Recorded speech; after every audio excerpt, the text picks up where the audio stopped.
All right, now we're learning this mimer by the Rebbe, which is called TZAVE, which the Lubavitcher Rebbe gave out, distributed for everyone to learn, and it ended up that it was right before he had a stroke, which left him half paralyzed and unable to speak. So it's called TZAVE. We've been learning it for the last couple of days. Excuse me. And it's talking about the same basic topic as we just had in Torah, or who is Moses? Why does the world need Moses? Why do the Jewish people need Moses? What is a Jew? Why are the Jews different? What's going on? So we see here there's two big examples where the Jews were different from everybody else in the history of mankind. World-shaking events which pointed out that the Jews are totally different from everybody else. One is that the Jews left Egypt. Another is in the days of Purim. In both cases, there was a king that ruled over the whole world. The first time it was Paro. The second time was Achashverosh, ruled the whole entire world. And all of a sudden, he got this thing against the Jews. And the Jews defeated him. The Jews won. The Jews had no power whatsoever in both cases. And the Jews turned the tables. Made no sense. The Jews were outnumbered, 500 to 1, and they had no weapons, and they had no power, and they had been slaves, and they had been this, and all of a sudden, everything flipped around, and the Jews realized, wow, we are Jews, we are different, and they decimated Paro, and they defeated Haman. So that's two cases, almost the same scenario, right? The Jews were outnumbered, the Jews were helpless, and the Jews were hated, and suddenly, whoop, the Jews turned the thing around. But there's another thing that they had in common, and that they both, in both cases, really the whole thing depended on their leader. The first case it was Moses, and the second case it was Mordechi. So Moses did an amazing thing to the Jews. He gave them all what's called Jewish consciousness, Jewish awareness. The Jews' identity was a slave. Jews thought they were slaves, right? That was synonymous with the word slave was a Jew. Instead of saying bring the slave to clean the thing, they bring the Jew, right? Bring the Jew. Jews were slaves, their parents were slaves, their grandparents were the great 4 generations of slaves, and that was the Jews. That's what the Jews thought they were. That was Jewish identity, were slaves. And suddenly Moses came around and he flipped the whole thing around and he said, you are slaves, yes, but to God, to the creator of the universe, not to Paro. That's it. Nothing in the world is going to control you anymore. You are now going to be connected to the creator of the universe. How does that sound? Everybody said, yeah, okay, Moses, yes. Let's see it. Let's see. So Moses did everything. 10 plagues, took him out of Egypt, split the sea, gave him bread from heaven, gave him the Torah. Moses connected to the Jews. He increased the Jewish awareness, what a Jew is, that Jews are God's people. That's what Moses did. He said he fed them dot, like we just learned in the Mimer. But then came along Mordechai, and Mordechai was almost the same situation, but a little bit different. In the days of Mordechai, the Jews were not shown all sorts of miracles and the power of the Almighty and how they were a special people and everything. No, that's not what Mordechai did. In the days of Mordechai, the Jews were crushed. There were no miracles. There were no miracles. The Jewish people were opposed, oppressed. Came Haman and said, I'm going to kill all the Jews one day. Suddenly the Jews had a new opportunity that they didn't have ever in the history of the world. If we deny our Judaism, we're going to benefit. The decree was to kill all the Jews, All you had to do was say, I'm not a Jew, I'm not Jewish, 3 words, and you benefit. You no more oppression, no more anxiety, no more uncertainty, no more fear. Your life is not in danger. You're a normal person. You can walk the streets, say hello to everybody, right? Right? Somebody will say, 1 second, aren't you a Jew? No, not a Jew. Okay, excuse me, sorry, didn't mean it. That's it. All they had to do. Those are the days of Mordechai. What did Mordechai do? He didn't split the sea. He didn't bring 10 plagues. He didn't bring manna from heaven. Reveal Torah from God. What did Mordechai do? Mordechai said, everybody, you fellows are Jews. Don't deny your Judaism. No one said, why? Why shouldn't I deny my Judaism? What am I getting out of this Judaism business? What am I getting? Everybody hates me. No one said it. Everyone said, okay.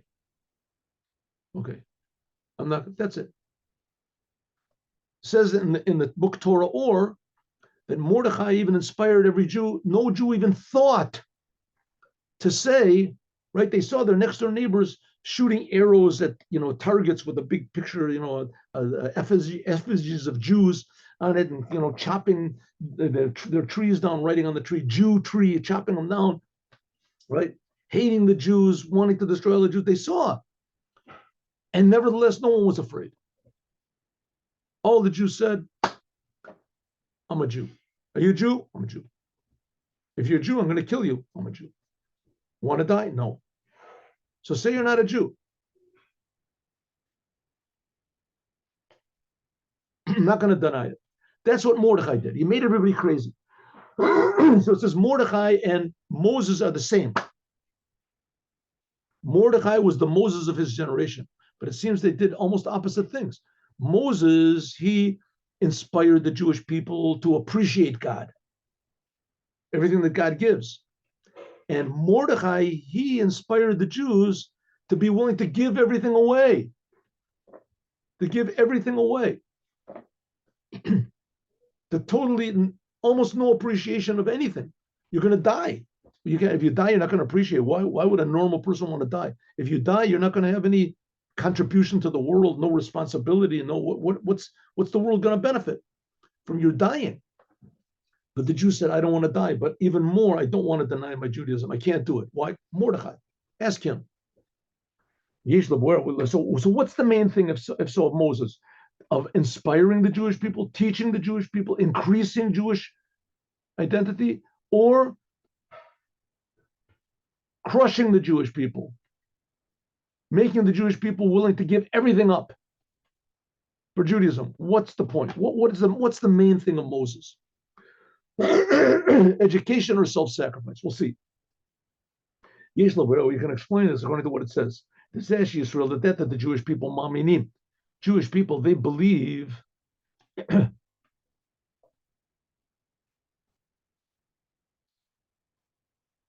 me just check to see again if I'm recording. Yesterday I gave the whole class and I wasn't recording. Yeah, I'm recording. Okay.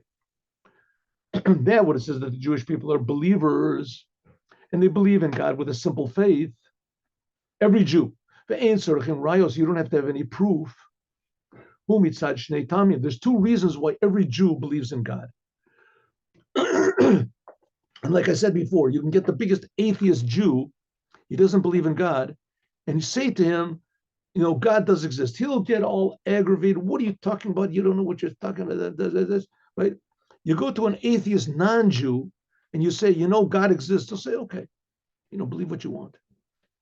It doesn't take it personally. I'm not saying this is not 100%, but it's 90%. Lafi, because right, every Jew is an expert on God. Every Jew. They didn't learn anything. A Jew that doesn't know anything about medicine, he won't say, give his opinions on medicine, opinions on law, opinions on this. And maybe on politics, every Jew is an expert. But on God, every Jew is an expert. Every Jew has an opinion. He's certain. He knows 100%.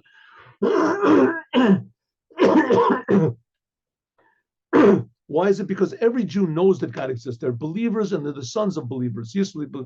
Emuna Peshuta, simple faith. You don't have to have any proof for this. This is two reasons why every Jew deep inside is aware that God exists. Every Jew. That's what makes a Jew a Jew. The relation to God. Every Jew believes somewhere down deep that God exists. Because Shemazleu Chazi. The only maybe exception is Jews that don't know that they're Jews. They don't know they're Jews. Their mother didn't tell them that they're Jews. Their mother didn't know. But as soon as they find out that they're Jews, something happens. They just say, you're Jewish. What are you talking about? Your mother was Jewish. I talked to her. My mother was Jewish. What are you talking about? Your grandmother told her. My grandmother, yeah, maybe it could be that maybe she was Jewish. Could be. So just because she's Jewish means I'm Jewish? Yes, it does. I'm Jewish. All of a sudden things change. The person changes. It's quite amazing. The neshama, that the soul from above, Roy who sees godliness. There's two reasons why every Jew believes in God. One is that the soul sees God, like it says, mazleu chaze. It says the mazel, which is the highest level of the soul, it sees. Ro'im ria, seeing, which is above understanding. That's faith, seeing. Paul, this brings in the soul. Remember, we learned about that, seeing God and understanding God, the chachma and bina, and what connects them is that. Remember, we learned in Torah or. Paul, this brings about in the soul, shebaguf, in the body, emuna belakus, because the essence of the soul senses, feels, sees God. So therefore, the soul as it is in the body, which we learned, the soul in its essence is above the angels, but as it comes down into the world, it's much below. But that gives us here in the physical world a sense, every Jew, a sense that there's God. That's one reason the Jews. Another reason is the Shoresh and Neshama, the Shoresh Emunah, the source of this faith, comes from not seeing, not that the soul sees God, but from Etzem and Neshama, from the essence of the soul, which is above this thing of seeing God. The Etzem and Neshama, that the essence of the soul is attached to God, he mitkasheret atzmis. This is an essential attachment. She'enu talui b'siba, it has no reason to it. Gam lo binyan uriya, not even seeing, which is above understanding. So for instance, you can have a Jew that does not believe in God, 100%, has no faith in God whatsoever, is certain that God does not exist, right? But still he feels that there is God. He feels that there is God. Not the way that the religions describe it. Not the reason anybody describes it, but he feels there is such a thing. But Yeshlon, we can see the Meyachiluk in one of the differences between these two. When there's a story that's told that when the previous Lubavitcher Rebbe was put into prison and sentenced to death, so the people who put him into prison and sentenced him to death were Jews. And not only that, they were Jews that had been religious Jews. And there was one or two of them that had even been Chabad. They were murderers. They were simple murderers, and they wanted very, very much to murder the Rebbe.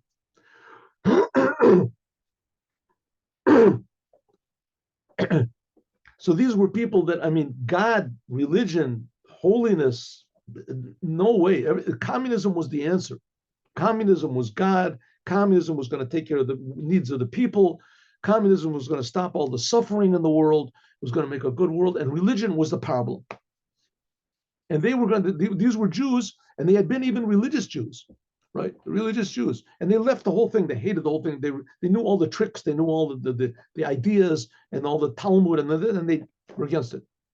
And nevertheless, one of them, they said, Rebbe, stand up. And the Rebbe looked at one of them and said, oh, you're calling me Rebbe.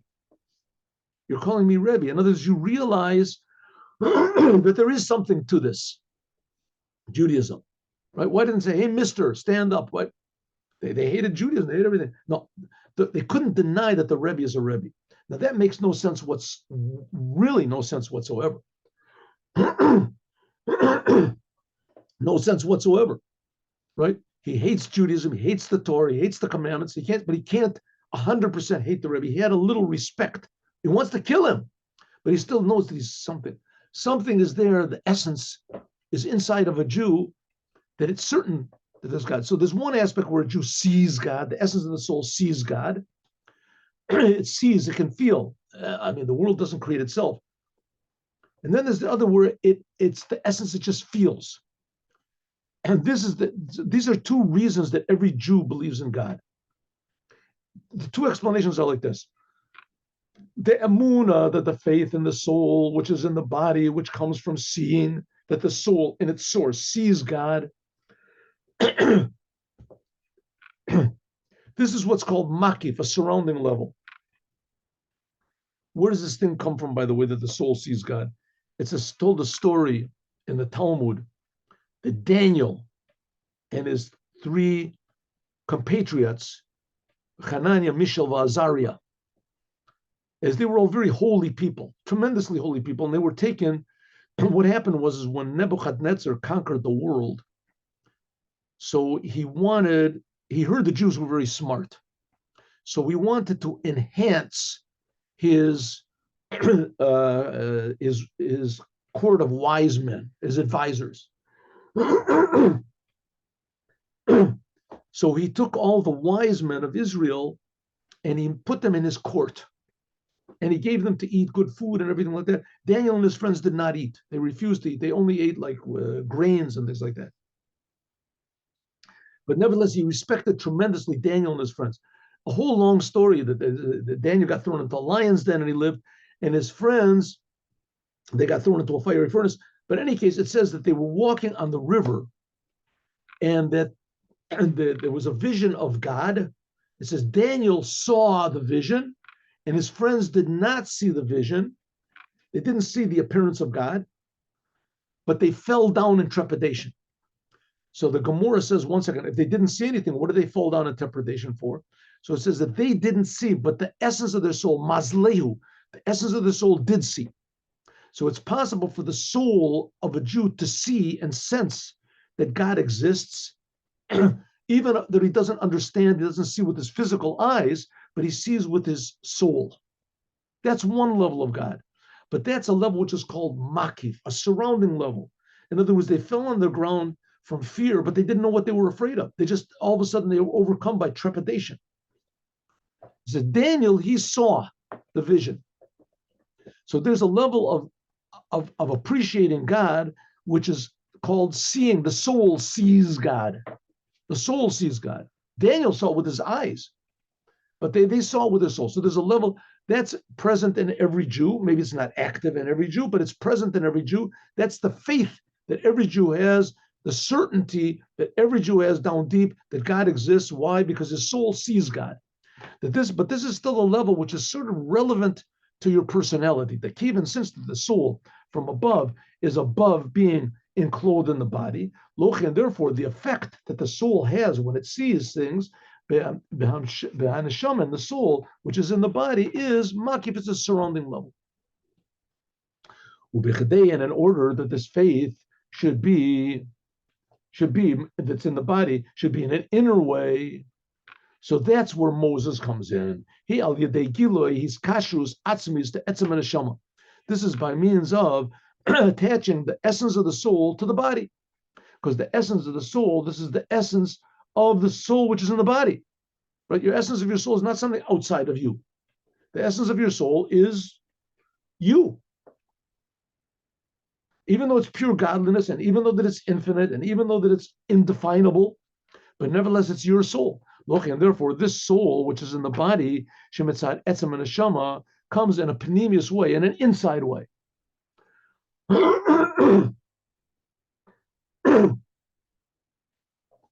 Okay, so let's take the example over here.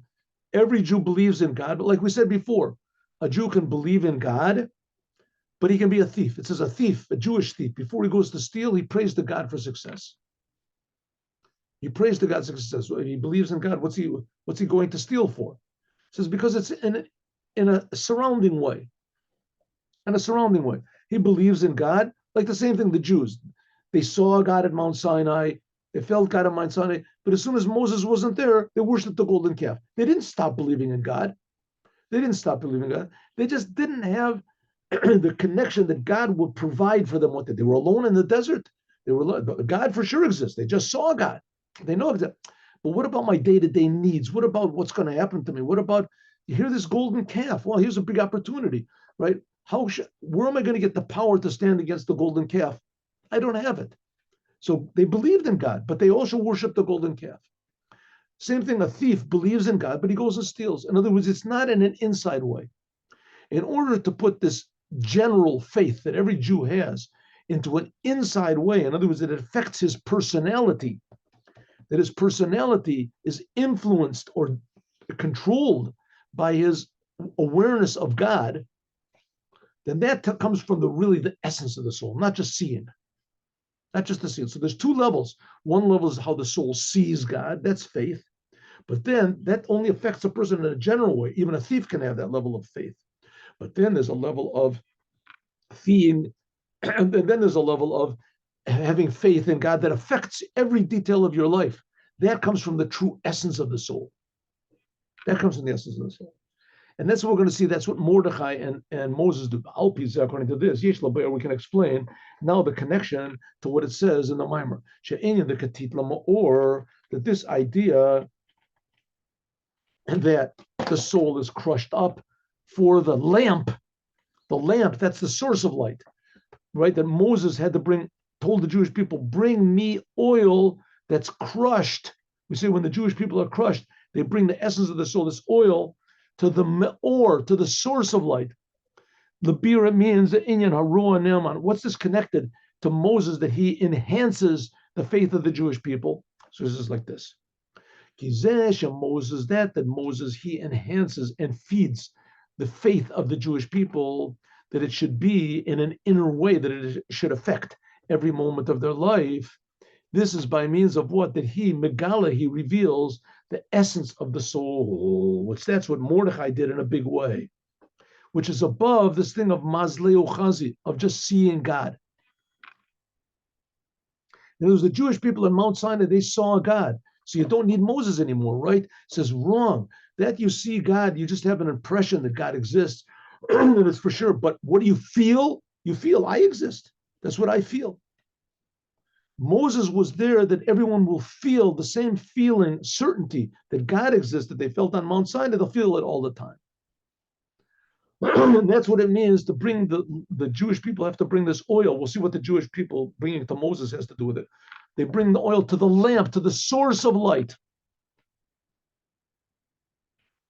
Or the source of light, the lamp, which is higher than the light. Me'or, which is higher than or. Well, Mashka that what it says katit lamor, that has to be crushed. Mavor, it's explained in the previous Rebbe's mimer that he explained in 1927. Shebechadei, then in order lahagia, to reach this level of the lamp, the source of light, the only way Jewish people can reach it is by being crushed. Crushed in the time of exile. But who, when it is, because the main revelation of the essence of the soul, which that's a level of the me'or, is only through Mesirut Nefesh. It's only through self-sacrifice.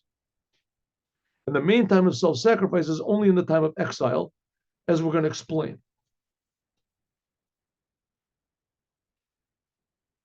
Okay, so what do we have? Let's take the example, Mount Sinai. All the Jews see God, they felt God, they know that they're special, they know they're chosen, they know that God is with them, they know that God exists, they know that God does things for them in the physical world, is active in the physical world, will provide all their needs. The God is enlivening, the same God that's creating the world, he chose the Jews, he's benefiting the Jews, God wants to benefit the whole world. That's what the Jews have to, why the Jews are special, because they have to teach the whole world that God loves them also, and God is creating them, and God will provide for them. That's supposed to be the job of the Jews, right? That's seeing God. But what about putting it into the day-to-day life? This is wonderful until all of a sudden there's difficulties. Until all of a sudden reality hits you in the face. Huh? you see what the world is. There's a comedy group in Israel, very, very popular at one time. My wife turned me on to this. And one of the comedy routines they're called the Geshash Achiver. That's what they're called. One of the comedy there were three of them. One of the comedy routines that they've got is that one of them comes out on the stage with his little friend, and he's yelling and screaming, "Where is Chalfon? I'm going to beat him up. I'm going to knock him out. I'm going to take out his teeth. One yes, one no. I'm going to crush him. I'm going to destroy him." He says, "What happened? His goat ate my mattress." And he's yelling and screaming, "You're gonna see what I'm gonna do to him. Listen." All of a sudden, he says, "Chalfon, where are you? I'm gonna beat you up. I'm gonna this." All of a sudden, Chalfon comes, and he's this big, huge guy. He's the third one, and big, huge guy. And suddenly, he comes face to face with reality. Ooh. And his whole personality changes. "No, I didn't really mean I was gonna beat you up. I do this." Of course, the way they do it is funny. The point I'm trying to make is that when a person has ideas, and that was wonderful until he meets reality. The same thing the Jews. God took them out of Egypt. They felt that they're Jews. They know they're Jews. They believe, but it was in a surrounding way. As soon as they met with reality, and Moses wasn't there, and there was a big golden calf there, and they had a big desire to bow down to this golden calf. And the golden calf was comforting, and it was spiritual, and it was popular. Everybody went after it. So they went for it. It's just like this comedy act. And he says, I will. I heard the 10 Commandments. I will worship only you, God. All of a sudden, whoa, reality. I didn't realize that's what it meant. So to put this feeling of true identity, Jewish identity, and power and determination and the resolution to do good and to change the world for good, it's wonderful until you come up to the world. Until you come up to day-to-day life, reality. And that's the thing of putting that into your personality, that your personality also appreciates God. That's a little bit more difficult thing to do. It's like this: Ki Emuna, the faith of the Jewish people, which is in a way of Moser Nafsho, that he's willing to give his life for this. This is mainly in a faith which comes from the essence of the soul, not just the aspect of the soul that you see God, from the essence of the soul, something that you have inside of you, your essence. This is seeing. I'm sorry, the faith, because of this, that he sees God like it was on Mount Sinai, even though that it was tremendous, truly powerful. And it's known that the verification that comes from seeing something, verification from seeing something, this is a greater verification than anything else, right? If you saw something happen, then you can be a witness in court. If you just heard that it happened, right? I heard that he loaned him, $1,000. I heard that Sam beat up Joe. I heard. Did you see it? I didn't see it. Someone else comes in and says, right? Yeah, but I have another 100 people that heard about it. Doesn't make any difference. If you bring one person, two people in that say, yeah, but we saw it.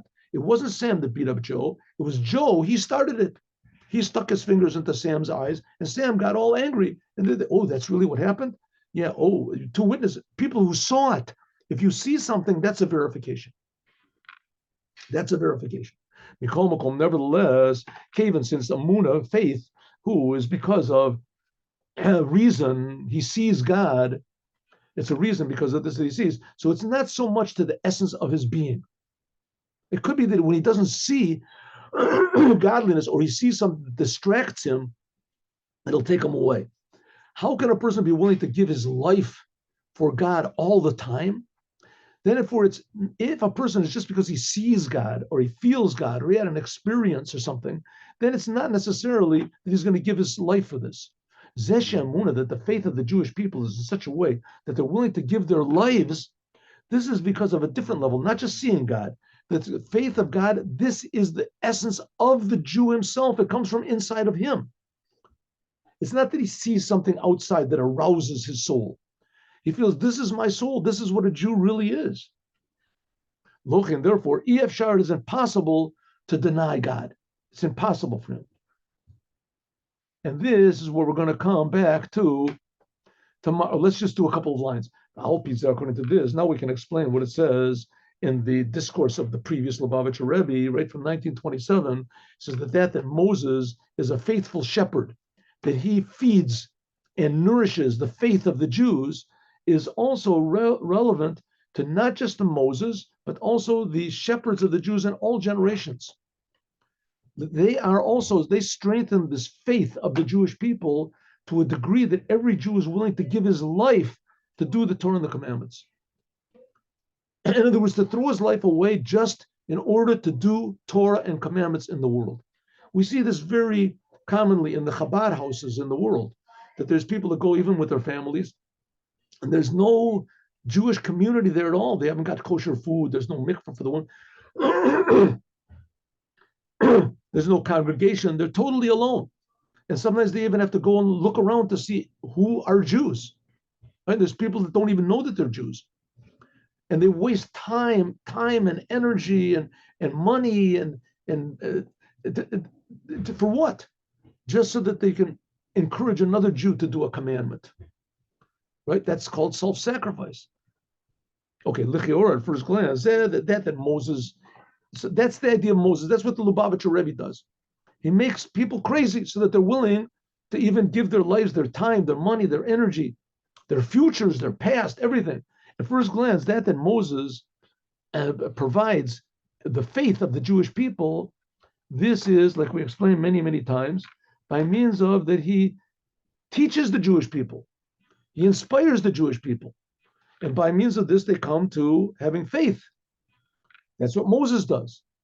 But that it says that the shepherds of the Jewish people in every generation, that they strengthen this faith, is the faith of the Jewish people should be not just in a way the Jewish identity, but that they're willing to give their very lives or their comfort or their futures or their past or whatever, willing to give everything, Mesirat Nefesh. Now, according to this, now we can say that the main thing of the shepherd of the Jewish people is that he strengthens the faith itself, and that the faith should be, the connection to God should be not just how it is in a revealed way, mitzad zeh, because the soul, it sees godliness, that you believe in God for some reason, ela mitzad etzem neshama, because of the essence of the soul. It's almost like taking a Jew and convincing him that God exists, bringing all sorts of wonderful reasons why God exists, and that the Torah is true, and that the Torah is godly, and that they compare it to other religions, and there's all the hundreds of reasons why that you are a Jew, right? And what Jew is it? And then there's another way. It's just saying, you're a Jew. Yes, do the commandment. And you'll see the Jews will say, oh, okay. There are Jews that definitely will. Makes no sense, but they'll do.